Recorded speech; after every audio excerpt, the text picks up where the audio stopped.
जय हिंद दोस्तों। आप सभी को मेरे यूट्यूब चैनल MTC क्लासेस में स्वागत है। आज की इस वीडियो में बहुत सारे टॉपिक से क्वेश्चन लेके आए हैं जो आपके एग्ज़ाम के लिए बहुत ही महत्वपूर्ण है। खासकर जो नए स्टूडेंट हैं जो अभी कंपटीशन का तैयारी करना स्टार्ट किए हैं उनके लिए बहुत ही यूजफुल रहने वाला है। तो प्लीज़ दोस्तों वीडियो को बिना स्किप किए हुए लास्ट तक ज़रूर देखें। अगर आप चैनल को सब्सक्राइब नहीं किए हैं तो प्लीज़ सब्सक्राइब कर लें ताकि इस चैनल पर topic by topic current affair भी पढ़ाया जाता है और नए स्टूडेंट को बेसिक कैसे स्ट्रॉन्ग हो उसके लिए भी सभी टाइप्स का क्वेश्चन बताया जाता है। तो फ्रेंड चैनल को सब्सक्राइब ज़रूर कर लें।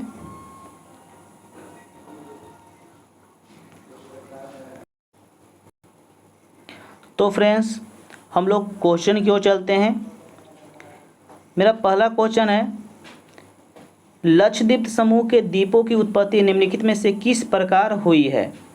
क्वेश्चन क्या कहता है कि लक्षद्वीप समूह की द्वीपों की उत्पत्ति निम्न में से किस प्रकार हुई है।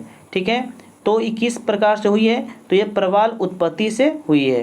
मेरा सही आंसर क्या हो जाएगा, प्रवाल उत्पत्ति। ठीक है, आगे नेक्स्ट क्वेश्चन देखते हैं। नेक्स्ट क्वेश्चन है, भारत का दक्षिणतम बिंदु कौन सा है। ठीक है, भारत का दक्षिणतम बिंदु कौन सा है, तो भारत का दक्षिणतम बिंदु इंदिरा पॉइंट है। कौन सा है, इंदिरा पॉइंट, याद कर लीजिएगा।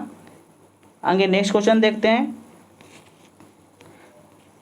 गारो, खासी एवं जयंतिया पहाड़ियाँ संरचना एवं उत्पत्ति की दृष्टि से निम्नलिखित में से किसका भाग है। ठीक है, तो मेरा ऑप्शन दिया हुआ है पूर्वोत्तर की पहाड़ी का, अराकनयोमा पर्वत का, प्रायद्वीपीय पठार का, हिमालय पर्वत श्रेणी का। तो मेरा सही ऑप्शन क्या हो जाएगा, गारो, खासी एवं जयंतिया पहाड़ियाँ संरचना एवं उत्पत्ति की दृष्टि से पूर्वोत्तर की पहाड़ी का भाग है। किसका भाग है, पूर्वोत्तर की पहाड़ी का भाग है। मेरा सही आंसर क्या हो जाएगा, पूर्वोत्तर की पहाड़ी का। ठीक है, आगे नेक्स्ट क्वेश्चन देखते हैं। भारत का पूर्वी तट किस नाम से जाना जाता है। ठीक है, भारत का पूर्वी तट है जो किस नाम से जाता है, तो ये कोरोमंडल तट के नाम से जाना जाता है। किस नाम जाना जाता है, कोरोमंडल तट से। ठीक है, आगे नेक्स्ट क्वेश्चन देखते हैं। भारत में निम्नलिखित में से किस राज्य की तट रेखा सबसे लंबी है ना। भारत के किस राज्य की तट रेखा सबसे लंबी है, तो गुजरात की सबसे लंबी तट रेखा वाली राज्य है। ठीक है, आगे नेक्स्ट क्वेश्चन देखते हैं।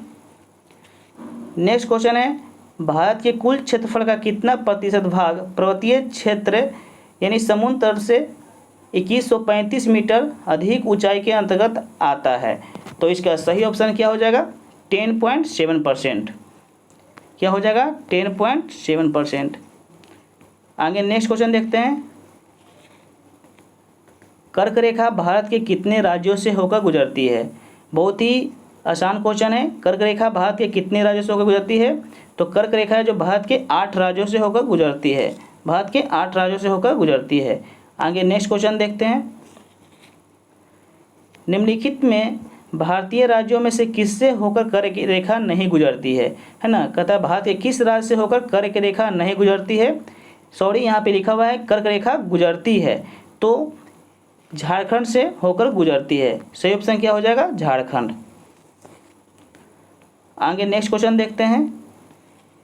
नेक्स्ट क्वेश्चन है, निम्नलिखित भारतीय राज्यों में किससे होकर कर्क रेखा नहीं गुजरती है, तो मध्य प्रदेश से होकर कर्क रेखा नहीं गुजरती है।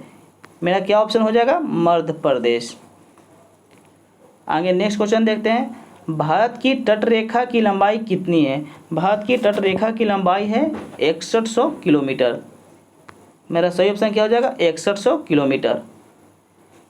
आगे क्वेश्चन देखते हैं।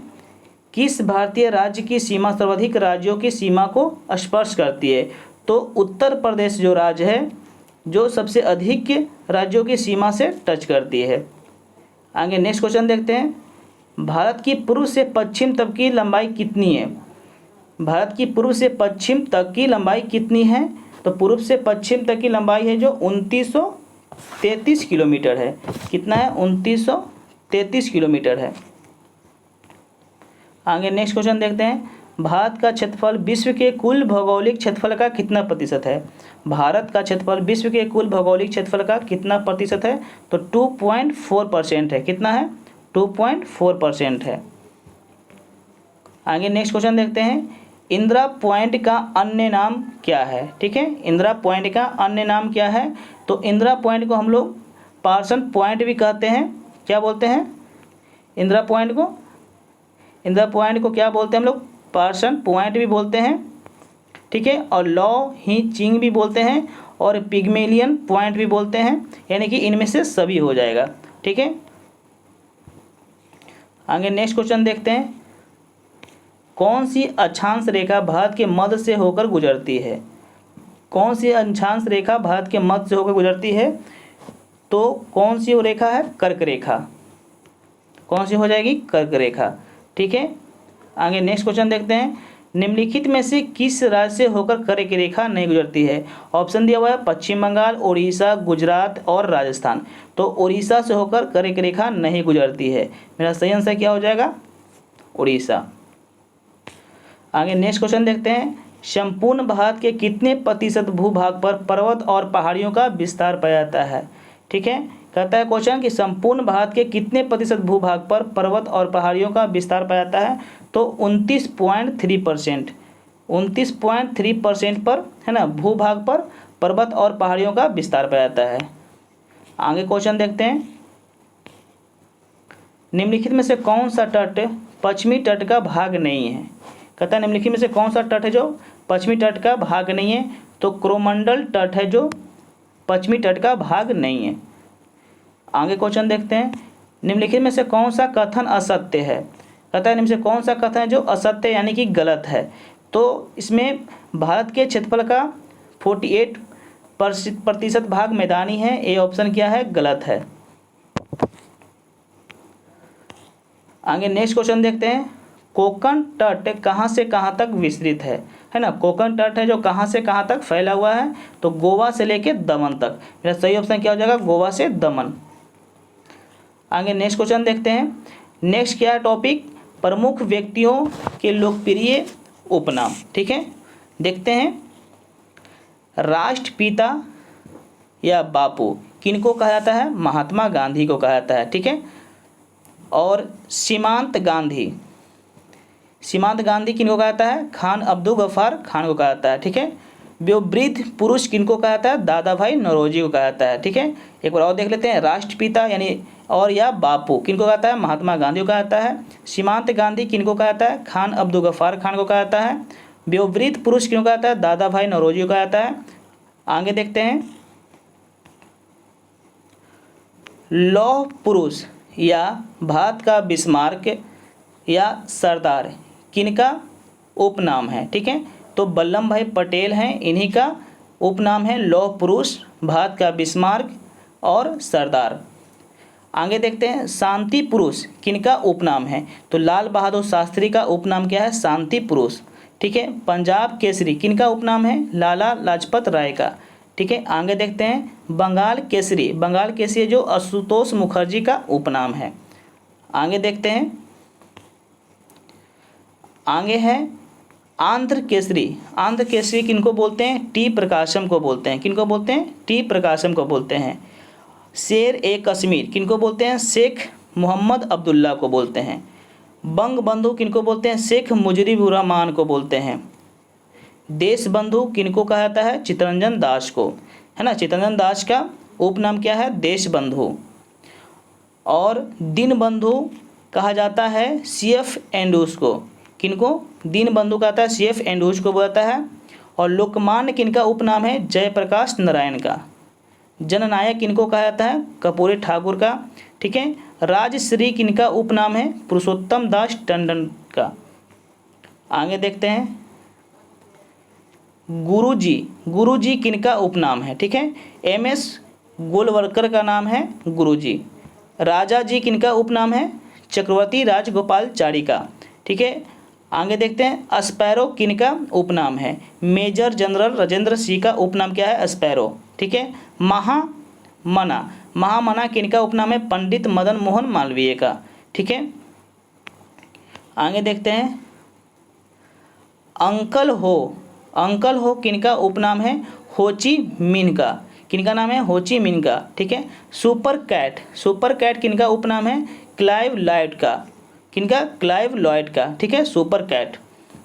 भारतीय फिल्मों के पितामह यानी किनका उपनाम है? तो ढूंढीराज गोविंद फाल्के का उपनाम है। विरोधाभासों का मिश्रण किनका उपनाम है? मोहम्मद बिन तुगलक का, ठीक है। विरोधाभासों का मिश्रण किनका उपनाम है? मोहम्मद बिन तुगलक का। आगे देखते हैं, विद्रोह कवि, विद्रोह कवि किनका उपनाम है? काजी नजरुल इस्लाम का, ठीक है। विद्रोह कवि किनका उपनाम है? काजी नजरुल इस्लाम का, ठीक है। भारतीय पुनर्जागरण के प्रभात नक्षत्र किनका उपनाम है? राजा राम मोहन राय का। कायदे आजम, कायदे आजम किनका उपनाम है? मोहम्मद अली जिन्ना का, ठीक है। देश रत्न या अजात शत्रु किनका उपनाम है? डॉक्टर राजेंद्र प्रसाद का। आगे देखते हैं, भारत का नेपोलियन, भारत का नेपोलियन कहा जाता है समुद्रगुप्त को, ठीक है। भारत का शेक्सपियर महाकवि कालिदास को कहा जाता है, यानी कि महाकवि कालिदास का उपनाम क्या है? भारत का Shakespeare. Black Gandhi, black Gandhi किनको कहता है? मार्टिन लूथर किंग जूनियर को, ठीक है। ब्लैक गांधी किनको कहता है? मार्टिन लूथर किंग जूनियर को कहता है। और स्वर कोकिला किनको बोलते हैं? लता मंगेशकर को। लता मंगेशकर का उपनाम क्या है? स्वर कोकिला। आगे नेक्स्ट क्वेश्चन देखते हैं। नेक्स्ट क्वेश्चन है कि लाल बाल पाल, लाल बाल पाल किनका उपनाम है? तो लाल बाल नाम है लाल से हो जाएगा लाला लाजपत राय हो जाएगा, ठीक है। और बाल से हो जाएगा बाल गंगाधर तिलक हो जाएंगे, और पाल से हो जाएगा बिपिन चंद्र पाल। इन सभी का उपनाम है। आगे क्वेश्चन देखते हैं। आगे क्वेश्चन है, भारत के विधान परिषद वाले राज्य कौन कौन से हैं? भारत के विधान परिषद वाले राज्य कौन कौन से हैं? तो भारत के विधान परिषद वाले राज्य हैं तेलंगाना, उत्तर प्रदेश, तेलंगाना, उत्तर प्रदेश, बिहार, महाराष्ट्र, जम्मू कश्मीर, आंध्र प्रदेश और कर्नाटक, ठीक है। ये सभी विधान परिषद वाले राज्य हैं। आगे देखते हैं क्वेश्चन, भारत के राज्य जो भूटान देश की सीमा को छूते हैं, ठीक है। भारत के राज्य जो भूटान देश की सीमा को छूते हैं वो कौन कौन से हैं? सिक्किम, अरुणाचल प्रदेश, असम, पश्चिम बंगाल। आगे क्वेश्चन देखते हैं, गेहूं उत्पादन करने वाले भारत के मुख्य राज्य कौन कौन से हैं? ठीक है, गेहूं उत्पादन करने वाले भारत के प्रमुख राज्य कौन कौन से हैं? उत्तर प्रदेश, पंजाब, बिहार, मध्य प्रदेश, राजस्थान और हरियाणा जो हैं भारत के प्रमुख राज्य हैं जो गेहूं उत्पादन करते हैं।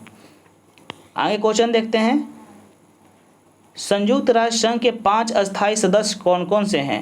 संयुक्त राष्ट्र संघ के 5 अस्थायी सदस्य कौन कौन से हैं? तो 5 अस्थायी सदस्य हैं जो चीन है, अमेरिका, रूस, फ्रांस और यूके। ये 5 ही है जो संयुक्त राष्ट्र संघ के अस्थायी सदस्य है।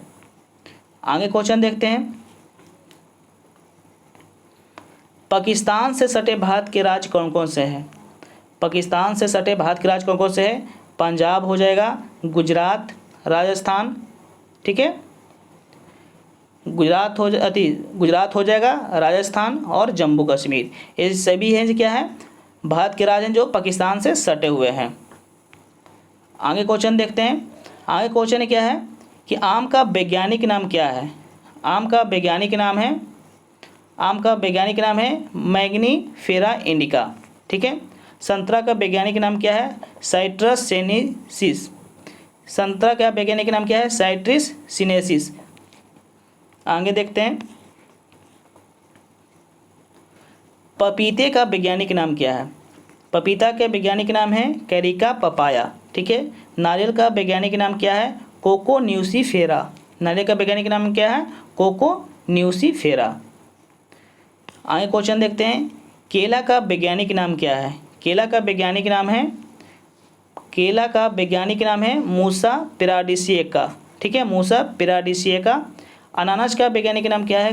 कामोजस पाइनएप्पल, कामोजस पाइनएप्पल। आगे क्वेश्चन देखते हैं। आगे क्वेश्चन है लोकसभा से संबंधित क्वेश्चन है, हम लोग देखते हैं। क्वेश्चन है क्या? जनता द्वारा प्रत्यक्ष रूप से निर्वाचित सदन को क्या कहा जाता है? जनता द्वारा प्रत्यक्ष रूप से निर्वाचित सदन को क्या कहा जाता है? लोकसभा। क्या कहता है? लोकसभा। आगे क्वेश्चन देखते हैं, संविधान में लोकसभा के सदस्यों की मूल संख्या क्या होती है? संविधान में लोकसभा सदस्यों की मूल संख्या कितनी होती है? 552। ठीक है, संविधान में लोकसभा के सदस्यों की मूल संख्या कितनी होती है? 552। क्वेश्चन कहता है वर्तमान में लोकसभा में कितने सदस्य हैं? वर्तमान में लोकसभा में 545 सदस्य हैं। आगे क्वेश्चन देखते हैं। राष्ट्रपति आंग्ल भारतीय समुदाय के कितने प्रतिनिधियों को लोकसभा में नॉमिनेट कर सकता है? ठीक है, क्वेश्चन क्या कहता है कि राष्ट्रपति आंग्ल भारतीय समुदाय के कितने प्रतिनिधियों को लोकसभा में नॉमिनेट कर सकता है?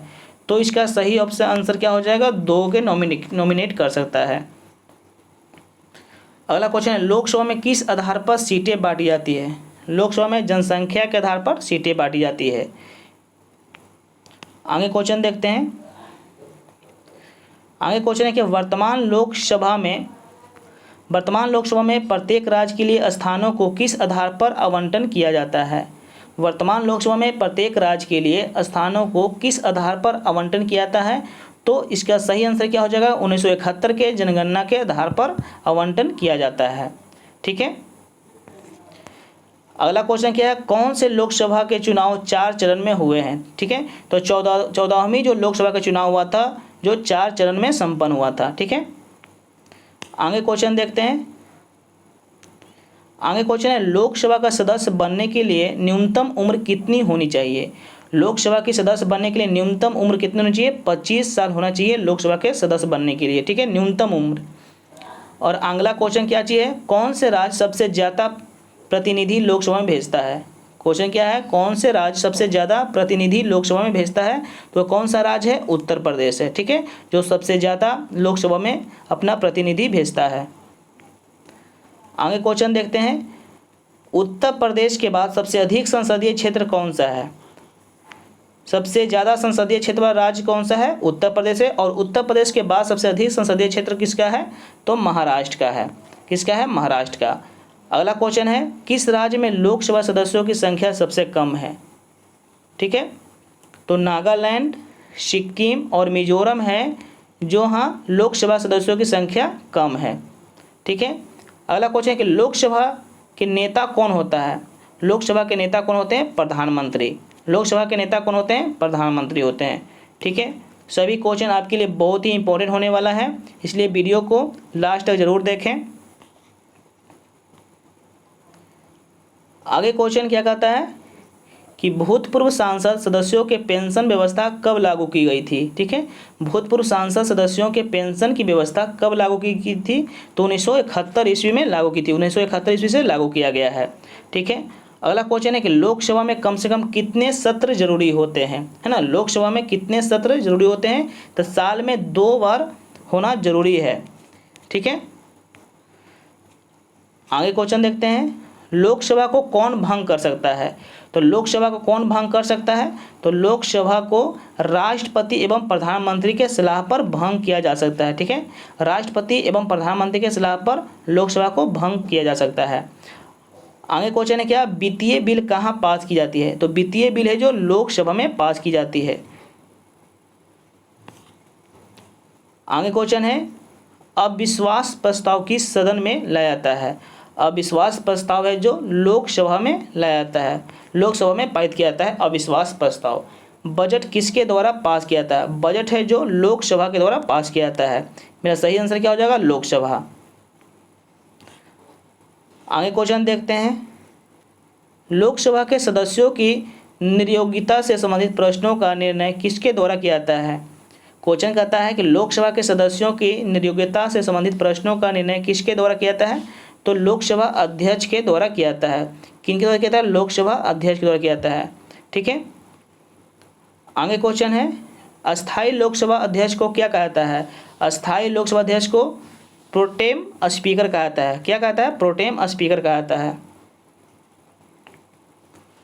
आगे क्वेश्चन देखते हैं। आगे क्वेश्चन है कि प्रोटेम स्पीकर की नियुक्ति किसके द्वारा की जाती है? ठीक है, प्रोटेम स्पीकर की नियुक्ति किसके द्वारा की जाती है? तो ये नियुक्ति राष्ट्रपति के द्वारा की जाती है प्रोटेम स्पीकर की। ठीक है, आगे क्वेश्चन क्या है? कितने दिनों तक अनुपस्थिति रहने पर लोकसभा के सदस्य की सेवा समाप्त होती है ना, यानी कि लोकसभा के सदस्य कब समाप्त कर दी जाएगी, कितने दिन आप अनुपस्थित रहेंगे तो, ठीक है। इसका सही आंसर क्या क्या हो जाएगा, अगर आप 2 महीने लगातार अब्सेंट रहेंगे तो लोकसभा की सदस्यता समाप्त कर दी जाएगी। मेरा सही आंसर क्या हो जाएगा, यानी 2 महीने। आगे क्वेश्चन देखते हैं, किस विधेयक को केवल लोकसभा ही पास की जाती है, किस विधेयक को केवल लोकसभा ही पास की जाती है, तो वित्त विधेयक। इसका सही आंसर क्या हो जाएगा, वित्त विधेयक। आगे क्वेश्चन देखते हैं, मंत्रिपरिषद किसके प्रति उत्तरदायी होती है, मंत्रिपरिषद जो होते हैं लोकसभा के प्रति उत्तरदायी होते हैं। आगे क्वेश्चन देखते हैं, किसी अवस्था में यानी किस अवस्था में संसद लोकसभा का कार्यकाल बढ़ा सकता है ना। क्वेश्चन कहता है किस अवस्था में संसद लोकसभा का कार्यकाल बढ़ा सकता है, तो आपातकाल की स्थिति में है जो लोकसभा जो अपना कार्यकाल बढ़ा सकता है, ठीक है। आगे क्वेश्चन देखते हैं, संसद एक बार में लोकसभा के कार्यकाल में कितने समय के लिए बढ़ा सकती है, सॉरी यहाँ पे टाइपिंग मिस्टेक हो गया है। यहाँ पे क्या क्वेश्चन है कि संसद एक बार में लोकसभा के कार्यकाल में कितने समय के लिए बढ़ा सकती है, तो 1 साल के लिए बढ़ा सकता है, ठीक है।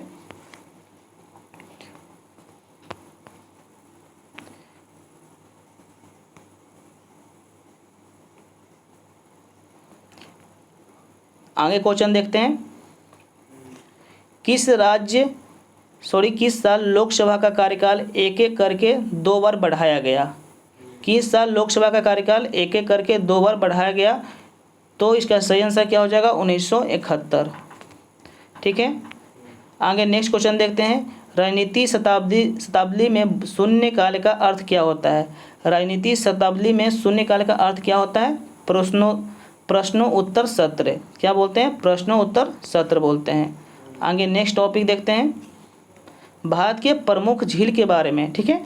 हम लोग देखते हैं भारत के प्रमुख झील के बारे में, तो रेणुका झील कहाँ है, ठीक है, रेणुका झील कहाँ है, तो रेणुका झील है जो हिमाचल प्रदेश में है, ठीक है। 7 ताल झील कहाँ है, उत्तराखंड में है, ठीक है। तवा बोहर झील कहाँ है, मध्य प्रदेश में है, ठीक है। आगे क्वेश्चन देखते हैं, सोगमो झील कहाँ है, सोगमो झील है जो सिक्किम में है, ठीक है। आगे देखते हैं, डल झील कहाँ है, तो डल झील है जो श्रीनगर यानी जम्मू कश्मीर में, ठीक है। डल झील कहाँ है, जम्मू कश्मीर में है। ढेवर झील जो राजस्थान है, राजस्थान में जो कहाँ पर है, उदयपुर में है, ठीक है। रूपकुंड झील कहाँ है, उत्तराखंड में है, रूपकुंड झील कहाँ है, उत्तराखंड में है। भीमताल झील कहाँ है, उत्तराखंड में है, ठीक है। आगे नेक्स्ट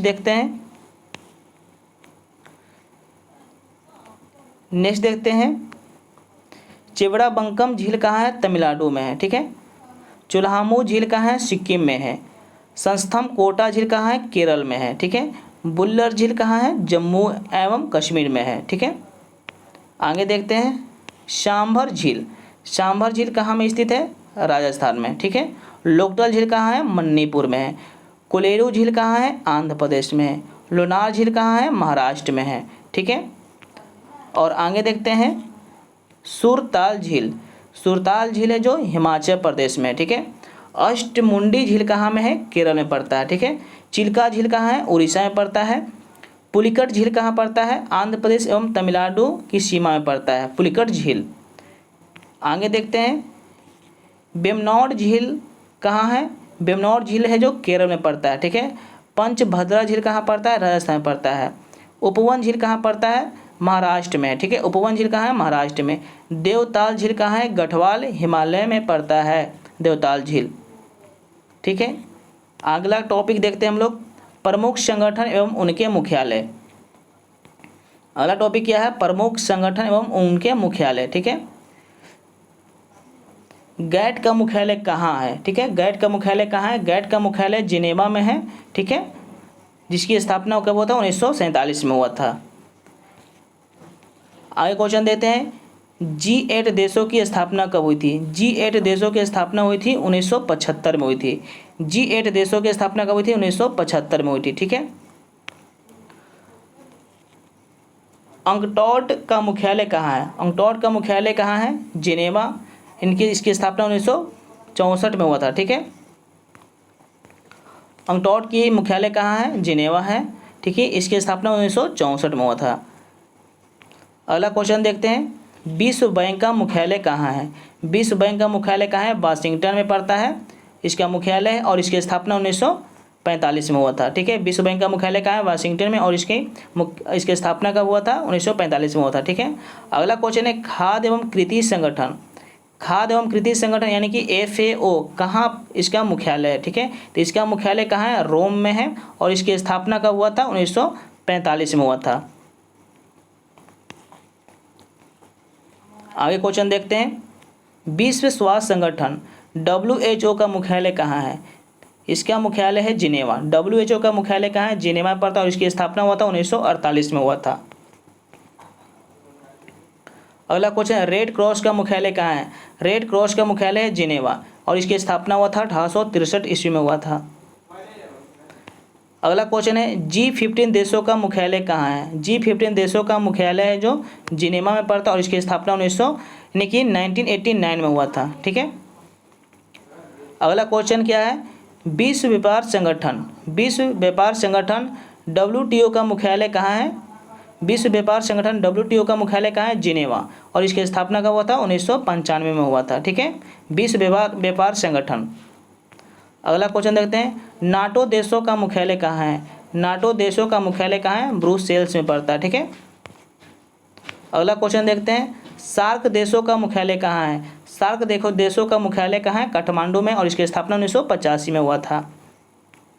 अगला क्वेश्चन है क्या, एशियाई विकास बैंक ADB का मुख्यालय कहाँ है? एशियाई विकास बैंक यानी ADB का मुख्यालय जो मनीला में पड़ता है। ठीक है, और इसकी स्थापना 1966 ईस्वी में हुआ था। इसकी मुख्यालय कहाँ है? एशियाई विकास बैंक का मुख्यालय कहाँ है? मनीला में। ठीक है, आगे क्वेश्चन देखते हैं, अंतर्राष्ट्रीय न्यायालय कहाँ है? अंतर्राष्ट्रीय न्यायालय का मुख्यालय कहाँ है? द हेग में पड़ता है, और इसकी स्थापना 1946 में हुआ था। ठीक है, इंटरपोल का मुख्यालय कहाँ स्थित है? इंटरपोल का मुख्यालय कहाँ है? इंटरपोल का मुख्यालय पड़ता है पेरिस में। ठीक है, और इसकी स्थापना हुआ था 1923 ईस्वी में। अगला टॉपिक देखते हैं, प्रमुख राजवंश एवं उनके संस्थापक। क्वेश्चन है, खिलजी वंश के संस्थापक कौन थे? खिलजी वंश के संस्थापक थे जलालुद्दीन फिरोज खिलजी। ठीक है, खिलजी वंश के संस्थापक कौन थे? जलालुद्दीन फिरोज खिलजी। ठीक है, तुगलक वंश के संस्थापक कौन थे? गयासुद्दीन तुगलक। अगला क्वेश्चन देखते हैं, सैयद वंश के संस्थापक कौन थे? सैयद वंश के संस्थापक थे खिज्र खां। ठीक है, खिज्र खान सैयद वंश के संस्थापक थे। लोधी वंश के संस्थापक कौन थे? बहलोल लोधी। ठीक है, बहलोल लोधी थे जो लोधी वंश के संस्थापक थे। आगे क्वेश्चन देखते हैं, विजयनगर साम्राज्य के संस्थापक कौन थे? हरियर और बुक्का थे जो विजयनगर साम्राज्य के संस्थापक थे, हरियर और बुक्का। अगला क्वेश्चन है कि बहमानी सल्तनत के संस्थापक कौन थे? बहमानी सल्तनत के संस्थापक थे अलाउद्दीन बहमन शाह, अलाउद्दीन बहमन शाह। ठीक है, आगे क्वेश्चन देखते हैं, मुगल वंश के संस्थापक कौन थे? मुगल वंश के संस्थापक थे बाबर। ठीक है, और हर्यक वंश के संस्थापक कौन थे? बिम्सार। हर्यक वंश के संस्थापक कौन थे? बिम्सार थे जो हर्यक वंश के संस्थापक थे। आगे क्वेश्चन देखते हैं, नंद वंश के संस्थापक कौन थे? नंद वंश के संस्थापक थे महापद्म नंद। नंद वंश के संस्थापक कौन थे? महापद्म नंद। ठीक है, आगे क्वेश्चन है, मौर्य साम्राज्य के संस्थापक कौन थे? तो मौर्य साम्राज्य के संस्थापक थे चंद्रगुप्त मौर्य। ठीक है, आगे क्वेश्चन देखते हैं, गुप्त वंश के संस्थापक कौन थे? ठीक है, गुप्त वंश के संस्थापक कौन थे? तो गुप्त वंश के संस्थापक थे श्रीगुप्त। श्रीगुप्त थे जो गुप्त वंश के संस्थापक थे। ठीक है, अगला क्वेश्चन देखते हैं, पाल वंश के संस्थापक कौन थे? पाल वंश के संस्थापक थे गोपाल। ठीक है, पाल वंश के संस्थापक कौन थे? गोपाल थे। आगे क्वेश्चन देखते हैं, पल्लव वंश के संस्थापक कौन थे? पल्लव वंश के संस्थापक थे सिंह विष्णु। पल्लव वंश के संस्थापक कौन थे? सिंह विष्णु। सिंह विष्णु थे जो पल्लव वंश के संस्थापक थे। राष्ट्रकूट वंश के संस्थापक कौन थे? तो दंती दुर्ग प्रथम। ठीक है, दंती दुर्ग प्रथम जो थे जो राष्ट्रकूट के प्रथम यानी कि वंश के संस्थापक थे। अगला क्वेश्चन देखते हैं, चालुक्य वातापी वंश के संस्थापक कौन थे? चालुक्य वातापी वंश के संस्थापक थे पुलकेशिन प्रथम। कौन थे? पुलकेशिन प्रथम। चालुक्य कल्याणी वंश के संस्थापक कौन थे? तैलप द्वितीय। तैलप द्वितीय, ठीक है। चालुक्य वातापी वंश के संस्थापक कौन थे? पुलकेशिन प्रथम। और चालुक्य कल्याणी वंश के संस्थापक कौन थे? तैलप द्वितीय। आगे क्वेश्चन देखते हैं। चोल वंश के संस्थापक कौन थे? चोल वंश के संस्थापक थे विजयालय। कौन थे? विजयालय, ठीक है। सेन वंश के संस्थापक कौन थे? विजय सेन, ठीक है। सेन वंश के संस्थापक कौन थे? विजय सेन। आगे क्वेश्चन देखते हैं। गुर्जर प्रतिहार वंश के संस्थापक कौन थे? गुर्जर प्रतिहार वंश के संस्थापक थे नागभट्ट प्रथम। कौन थे? नागभट्ट प्रथम। चौहान वंश के संस्थापक कौन थे? वासुदेव। चौहान वंश के संस्थापक कौन थे? वासुदेव थे जो चौहान वंश के संस्थापक थे, ठीक है। आगे क्वेश्चन देखते हैं। चंदेल वंश के संस्थापक कौन थे? चंदेल वंश के संस्थापक थे चंद्रवर्मन। कौन थे? चंद्रवर्मन, ठीक है। गुलाम वंश के संस्थापक कौन थे? इल्तुतमिश। गुलाम वंश के संस्थापक कौन थे? इल्तुतमिश। तो इसी तरह से आपके क्वेश्चन आपके इस वीडियो पर उपलब्ध रहेगा, इसलिए इस वीडियो को शेयर एंड सब्सक्राइब जरूर कर दें। Thank you so much.